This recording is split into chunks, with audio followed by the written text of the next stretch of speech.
ba kowa bane mai halatta ya aure ma na farko tukuna ba kowa bane a ka'idar musulunci ba kowa bane ya halatta ya aure akwai wanda haramun ne ma ya aure a ka'idar musulunci akwai wanda haramun ne ya aure akwai wanda kuma ana so ne ya aure in bai yi ba laifi in yayi ma ba laifi akwai wanda kuma dole ne ya aure in bai yi aure ba sama ma Allah mutane daban-daban ne to na ce akwai wanda haramun ne ya aure duk wanda ya zama cewa bai da lafiyar da zai iya biya mata bukata in ya aure ta shi Allah ya halitta shi bai da lafiya ko kuma ya samu matsala bai da lafiya kuma bai da mata kudin da zai iya daukar ɗawainiyar ta to wannan yanzu ya aure ta bai zai mata cutar da ita dai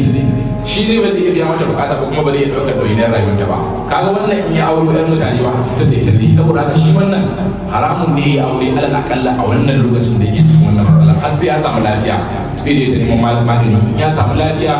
to sai ya aure saboda kar ya aure ɗan mutane ya ajiye da shi ya mata bukata ba kila tana yawace wanda kuma yake idan ya yi ya dace ya yi abin da ake so idan kuma bai yi ba bai yi zunubi ba amma kuma bai kyauta ba shine wanda ya zama cewa yana da lafiya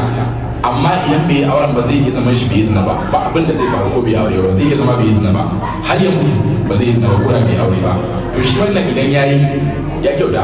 idan bai yi ba bai yi zunubi ba amma kuma bai kyauta ba an fi so ya samu ladan sunna wanda kuma ya zama dole ya aure in bai aure ba ya sama ma Allah